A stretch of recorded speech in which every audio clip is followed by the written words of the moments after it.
루스드라에 발을 쓰지 못하는 한 사람이 앉아 있는데 나면서 걷지 못하게 되어 걸어본 적이 없는 자라. 바울이 말하는 것을 듣고는 바울이 주목하여 구원받을 만한 믿음이 그에게 있는 것을 보고 큰 소리로 이르되 내 발로 바로 일어서라 하니 그 사람이 일어나 걷는지라.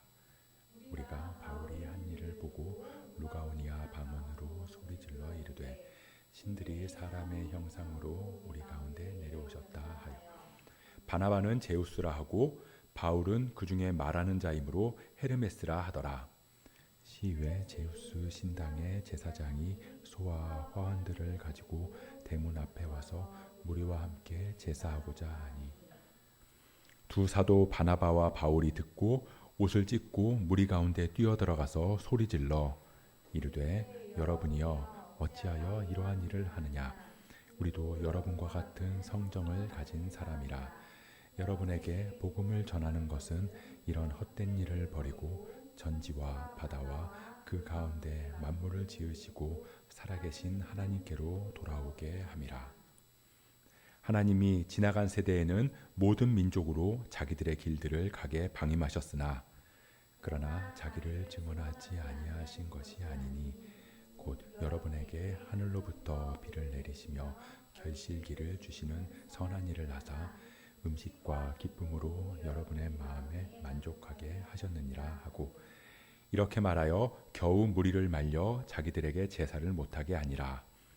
유대인들이 안디옥과 이고니온에서 와서 무리를 충동하니 그들이 돌로 바울을 쳐서 죽은 줄로 알고 시외로 끌어내치니라. 제자들이 둘러섰을 때 바울이 일어나 그 성에 들어갔다가 이튿날 바나바와 함께 더베로 가서 복음을 그 성에서 전하여 많은 사람을 제자로 삼고 루스드라와 이고니온과 안디옥으로 돌아가서 제자들의 마음을 굳게 하여 이 믿음에 머물러 있으라 권하고 또 우리가 하나님 나라에 들어가려면 많은 환난을 겪어야 할 것이라 하고 각 교회에서 장로들을 택하여 금식 기도하며 그들이 믿는 주께서 비시디아 가운데로 지나서 밤빌리아에 이르러 말씀을 버가에서 전하고 거기서 배 타고 안디옥에 이르니 이곳은 두 사도가 이룬 그 일을 위하여 전에 하나님의 은혜에 부탁하던 곳이라. 그들이 이르러 교회를 모아 믿음의 문을 여신 것을 함께 읽습니다. 제자들과 함께 오래 있으니라. 아멘. 예전에 베스트셀러 중에 칭찬은 고래도 춤추게 한다라는 책이 있었어요. 이 책은 어떤 내용이냐면 이 시월드라는 곳에 조련사들이 이 공연을 준비하면서 이 범고래들을 어떻게 대하는지에 대한 내용으로 시작을 하는데요.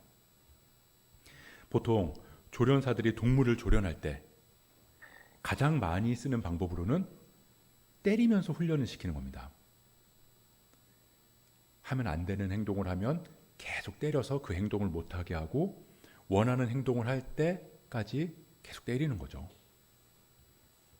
근데 이 시월드의 조련사들은 범고래를 훈련시키면서 때리지 않는다는 거예요. 오히려 긍정적인 말을 해주고 칭찬해주고 잘못해도 혼내지 않고 그렇게 범고래랑 조련사 사이에서 계속 신뢰를 쌓아가는 거죠. 그러면서 고래를 가르치더라는 거예요. 그러니까 모든 행동을 잘한 것에만 초점을 맞추는 거죠. 항상 이 긍정적인 피드백만 주는 건데, 근데 이 책의 주인공이 이 범고래 쇼를 딱 보러 간 거예요. 근데 너무나 훌륭하고 너무나 멋있어서 감탄을 한 겁니다. 그래서 조련사를 찾아가서 물어봐요. 도대체 비결이 뭐냐? 너무나 훌륭한 공연이었다. 범고래를 도대체 어떻게 훈련시킨 거냐? 이렇게 물어보니까 조련사가 뭐라고 그러냐면 좀 전에 이야기한 것처럼 우리는 칭찬으로 조련합니다. 이렇게 대답을 한 거예요. 이 주인공이 그 이야기를 듣고 머리를 한 대 세게 맞은 것처럼 충격을 받았어요. 지금까지 동물을 그렇게 훈련시킨다는 얘기를 들어본 적이 없거든요. 그렇게 해서도 그렇게 한다고 해서 훈련이 될 거다라고 생각을 한 적도 없었고, 그래서 이 주인공이 돌아와서는 곰곰이 생각을 하다가 이 방법을 한번 적용해 보면 좋겠다라고 생각을 한 거예요. 그래서 먼저 자기가 운영하는 회사에 이 방법을 적용해 본 겁니다. 직원들을 칭찬해 주는 거죠.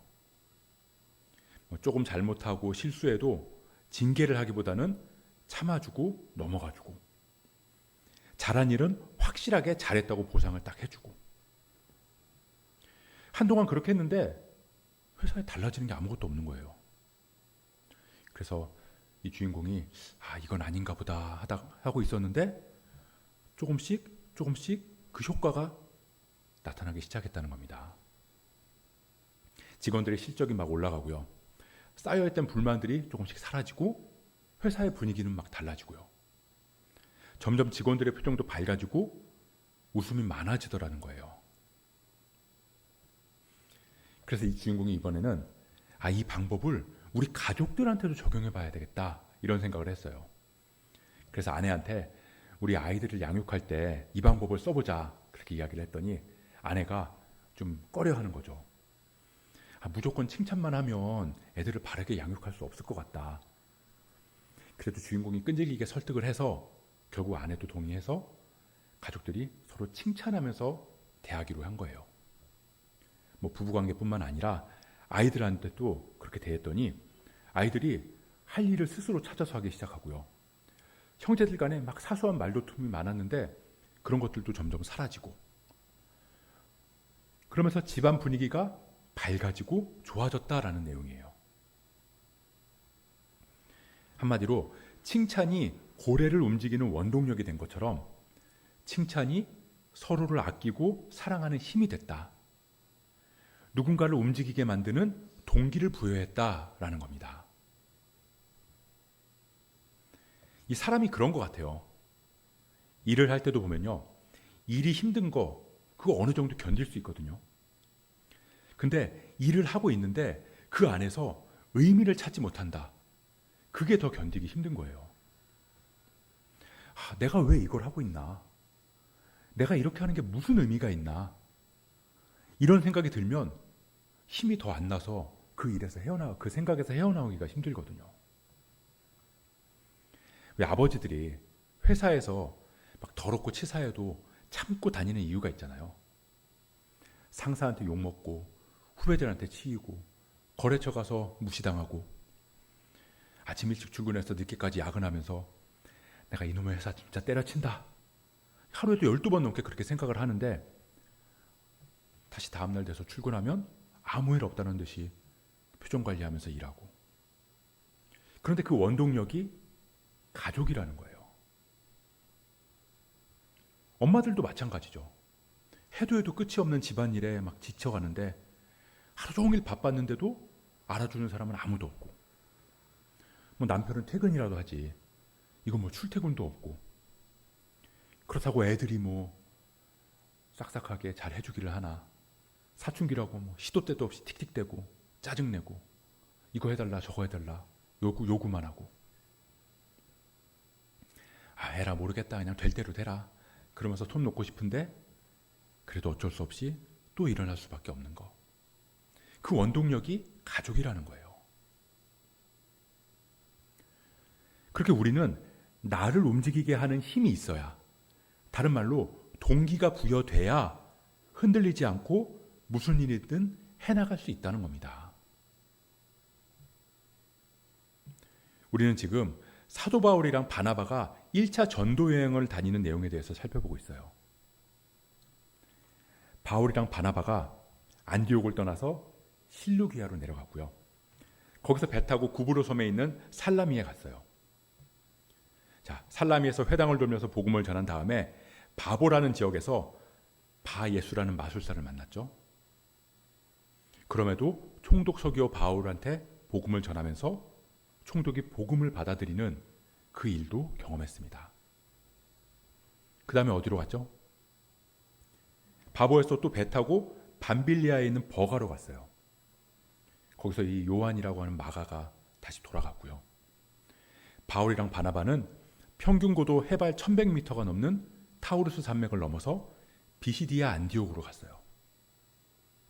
자, 비시디아 안디옥에 도착해서 회당에서 복음을 전했더니 사람들이 다음 안식일에도 또 와달라 그렇게 부탁을 했잖아요.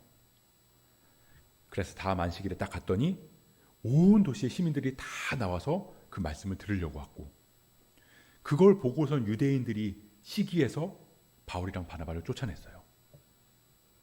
여기까지가 13장의 내용입니다. 13장까지의 내용이에요. 자, 오늘 14장은 아까 영상에서도 본 것처럼 비시디아 안디옥에서 나와서 이고니온이라고 하는 도시에 들어간 거예요. 도시 회당에서 복음을 딱 전했는데 유대와 헬라의 허다한 무리가 복음을 받아들였다라는 내용으로 시작을 하고 있습니다. 그렇게 많은 사람들이 복음을 받아들였는데요. 또 한편으로는 바울이랑 바나바를 죽이겠다고 달려드는 사람들도 있었어요. 그래서 이고니온에서 나와서 루스드라라는 곳으로 들어갑니다. 근데 이 루스드라에서 어떤 일이 있었냐면 나면서부터 걷지 못한 사람이 있었어요. 근데 그 사람을 바울이 딱 보니까 이 사람한테 복음을 전하면 왠지 이 사람이 복음을 받아들일 것 같다. 그리고 이 사람한테 복음의 능력이 나타날 것 같다. 그런 생각이 든 거죠. 성령님이 바울을 감동시키셔서 알려주셨을 거예요. 그래서 바울이 이 사람한테 예수 그리스도의 이름으로 명하노니 일어나서 걸어라. 그렇게 선포하니까 이 안진뱅이가 일어나서 걷기 시작한 겁니다. 근데 사람들이 그 모습을 보고 와, 저건 사람이 아니야. 저건 신이나 할 수 있는 일이야. 저 사람들은 신이다. 이러면서 떠받들었어요. 우리 오늘 본문 11절부터 13절까지의 말씀 같이 한번 읽어보도록 하겠습니다. 11절부터 13절의 말씀 같이 읽어볼게요. 시작. 무리가 바울이 한 일을 보고 루가오니아 방언으로 소리질러 이르되 신들이 사람의 형상으로 우리 가운데 내려오셨다 하여 바나바는 제우스라 하고 바울은 그 중에 말하는 자이므로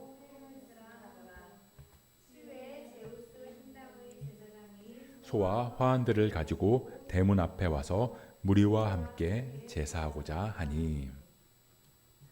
자, 당시에 어떤 전설이 있었냐면요. 제우스랑 헤르메스가 인간의 모습으로 내려왔다는 거예요. 그래서 여러 집들을 돌아다니면서 문을 두드렸는데 대부분의 사람들이 문을 열어주지 않은 거예요. 손님 대접을 하지 않은 거죠. 근데 어떤 가난한 노 부부만 문을 열어주고 이 두 사람을 안으로 들여서 대접을 했어요. 그래서 이 제우스랑 헤르메스가 나중에 자기들이 신이라는 걸 딱 밝히고 이 노 부부만 딱 구해주고 나머지 마을 사람들한테 벌을 내렸다라는 이 전래 동화 같은 그런 전설이 있었거든요. 그런 이야기가 있었어요. 그래서 사람들이 그 내용을 알고 있잖아요. 그러다 보니까 이 바울이랑 바나바를 보고 그 전설 속에 나오는 그 이야기가 다시 실현됐구나. 제우스와 헤르메스가 다시 인간의 모습으로 내려왔다. 이렇게 생각을 한 거죠. 기적을 일으키는 걸 보니까 이 신이 분명하거든요. 그래서 그 소식을 듣고 이번에는 제우스 신당에 있는 제사장들이 가져와서 제사를 드리려고. 그러니까 바울이랑 바나바가 옷을 찢으면서 안 된다고 막 말리는 거예요. 자, 이 이야기가 성경의 기록으로는 굉장히 간단하게 나와 있는데요. 생각해보면 사람들이 바울이랑 바나바를 어떻게 쳐다봤을까요? 얼마나 경외의 눈빛으로 쳐다봤을 거예요. 자, 그런 상황에서 내가 제우스다, 내가 헤르메스다, 굳이 이렇게 말하지 않아도 그냥 가만히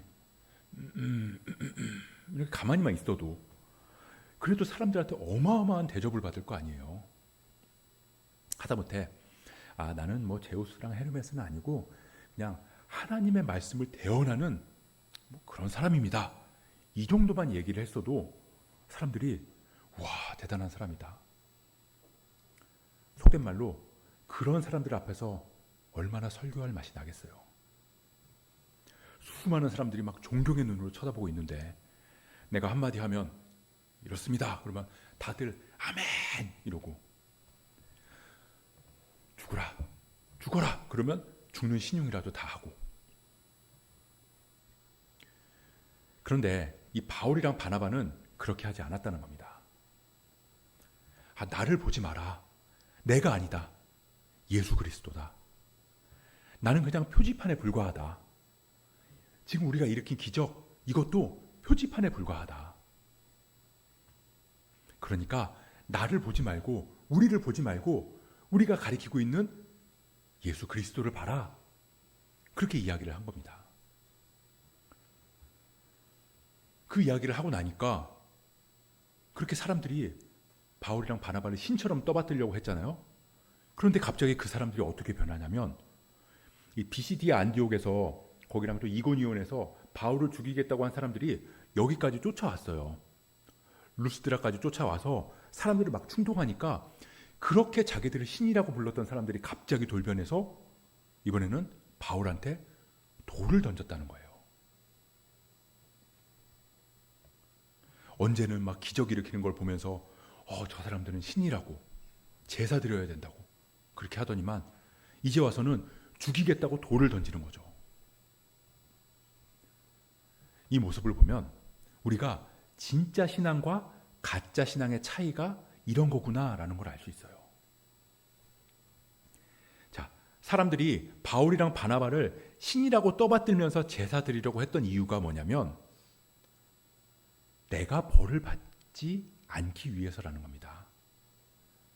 내가 벌을 받지 않기 위해서 바나바랑 바울을 신이라고 이야기하면서 제사 드리려고 했다는 거죠. 내가 저 신들을 잘 섬겨서 그 전에도 내려오는 이야기처럼 망하지 않아야지. 내가 저 신들을 잘 섬겨서 벌 받지 말아야지. 내가 저 신들한테 잘 보여서 저 신들이 행했던 저 기적 나한테도 좀 일어나게 해야지. 내가 저 기적 덕 좀 봐야지. 그런데 그런 신앙은 가짜 신앙이라는 거예요. 내가 벌을 받거나 기적의 덕을 못 보면 한마디로 나한테 별다른 도움이 안 되면 그러면 그런 사람들은 바로 돌을 들 거기 때문입니다. 제가 예전에 어떤 교회에서 청년부를 맡았었는데 그 청년들이랑 모임을 가진 적이 있어요. 그래서 그 청년들한테 물어봤죠. 너희들은 왜 교회에 다니냐? 너희들은 왜 신앙을 갖고 있냐? 이렇게 물어봤어요. 그랬더니 한 친구가 뭐라고 대답을 하냐면 저는 솔직히 교회 나오는 거 별로 좋지 않은데 지옥 갈까 봐 무서워서 교회 나오는 거예요. 라고 얘기를 해요. 그런데 그 친구 모태신앙이었거든요. 부모님은 권사님이셨고. 제가 그 대답을 들으면서 좀 충격을 받았어요.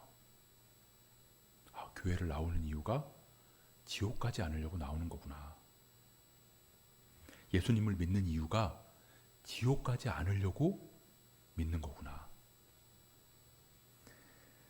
이 두려움, 내가 지옥 가지 않으려는 이 두려움이 신앙의 원동력이 됐구나. 근데 사실 두려움은요, 가장 확실하게 동기부여가 되는 거거든요. 그래서 예전에는 이 물건을 파는 제품들을 이걸 광고를 할 때 어떤 식으로 광고를 했냐면, 자, 이 제품을 사용하면 이런 점이 좋습니다. 이 제품을 사용하면 이런 게 유리하고 이런 데 좋고 이런 효과가 있습니다. 이런 것들을 많이 광고를 했거든요. 그런데 어느 순간부터는 그런 광고가 아니라 공포 마케팅이라는 것을 사용하게 되더라는 거예요. 왜냐하면 그게 장점을 부각시키는 것보다 훨씬 더 효과적이거든요.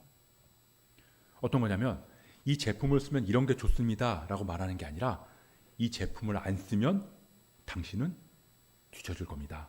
이런 식으로 광고를 하는 거죠.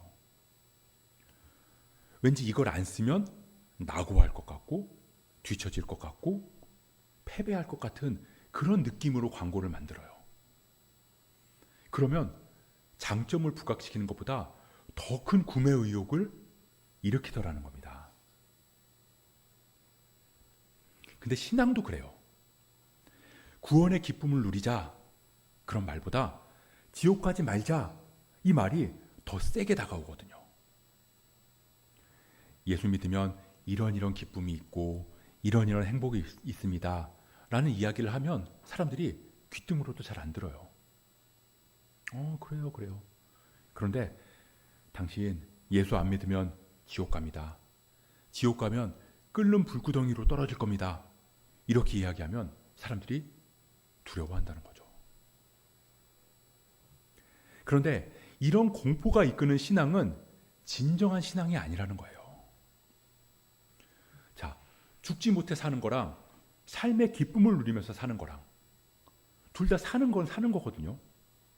똑같이 사는 거지만 누가 더 행복하게 사는 걸까요? 그리고 누가 더 진정한 삶을 살아가는 거냐는 거죠. 그리고 여러분 같으면 어떤 삶을 살라고 이야기를 해주겠어요?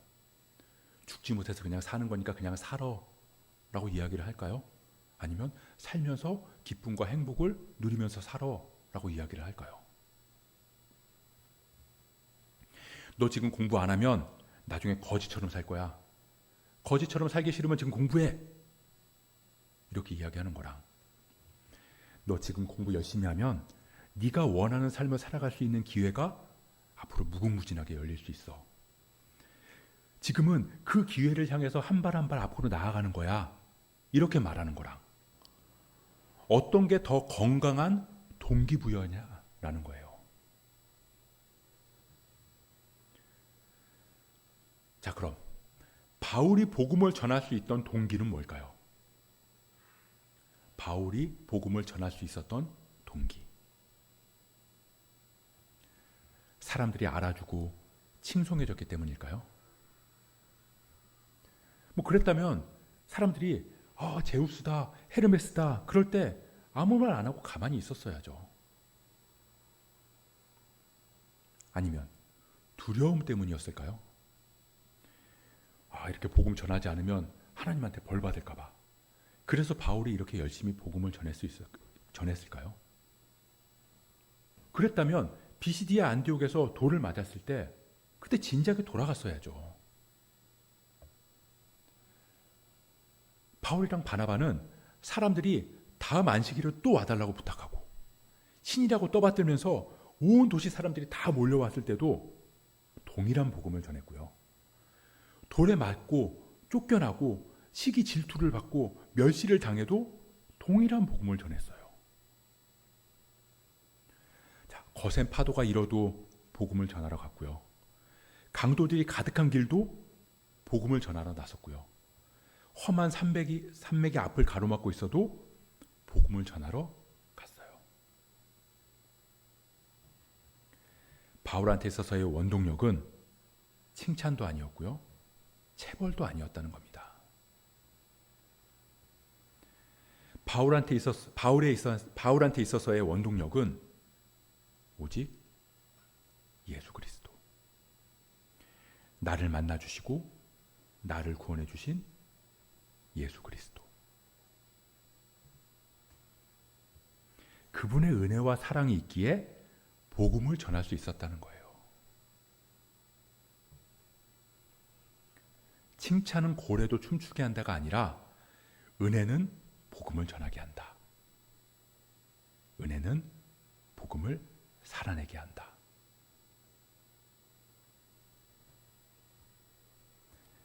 바울의 1차 선교여행, 오늘 14장으로 끝이 나는데요. 누가 봐도 바울과 바나바가 떠난 이번 선교여행은 큰 결실이 없거든요. 어쩌면 실패라고 말하는 사람들도 있을지 몰라요. 지금으로 치면 선교사들이 돌아가서 선교 보고할 게 거의 없었다는 거예요. 그런 사람들이 뭐라고 할까요? 당신 가서 뭐 했어? 우리가 이렇게 기도하고 후원했는데 당신 가서 그동안 뭐 했어? 이런 이야기 할 거잖아요.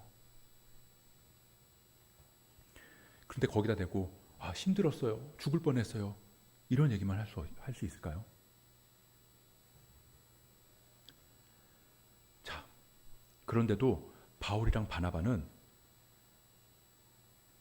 안디옥으로 돌아갈 때 가까운 길로 간 게 아니라 자기들이 지나온 도시를 다시 거슬러서 돌아가기로 결정합니다. 지도에서 보는 것처럼 더베에서 수리아 안디옥으로 바로 가면 편하고 빠른데요. 일부러 다시 복음을 전한 도시들을 쭉 역순으로 돌아서 가는 거죠. 그러면서 그곳에서 열매라고 하기에도 뭐한 그런 사람들 몇 명을 위로하면서 하나님 나라에 들어가려면 많은 환난을 겪어야 할 거고, 그러니 마음을 굳게 하고 믿음에 머물러 있어라 라고 이야기를 해요. 왜냐하면 이제 복음이 너희 안에 심겨졌으니까 진짜 신앙생활, 믿음 생활이 뭔지를 전해주겠다는 거죠. 너희들의 신앙의 원동력이 성공과 번영에 있으면 안 된다. 신앙생활의 동기가 나의 어떠함이 아니라 오직 복음이어야 된다.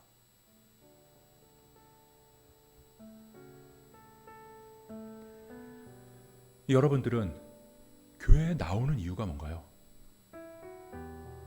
신앙생활을 하는데 내가 신앙생활을 하는 원동력이 뭐냐고요?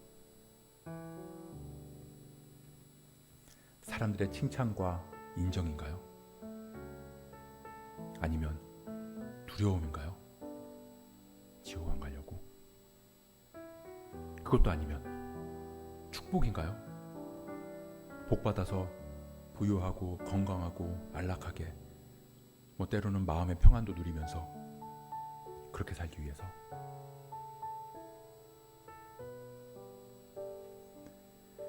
우리가 신앙생활하는 이유는 우리를 구원해 주신 예수 그리스도의 은혜와 사랑 때문인 줄 믿습니다. 그 은혜와 사랑이 있기 때문에 교회에 나오는 거고요.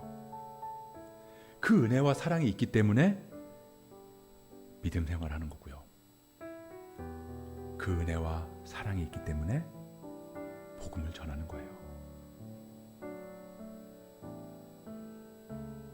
그 길이 바울이 이야기한 것처럼 우리가 하나님 나라에 들어가려면 많은 환난을 겪어야 되는 걸 뻔히 알지만, 그래도 그 은혜와 사랑이 나를 움직이기 때문에 오늘도 우리는 복음을 전하고 복음을 살아내는 줄 믿습니다.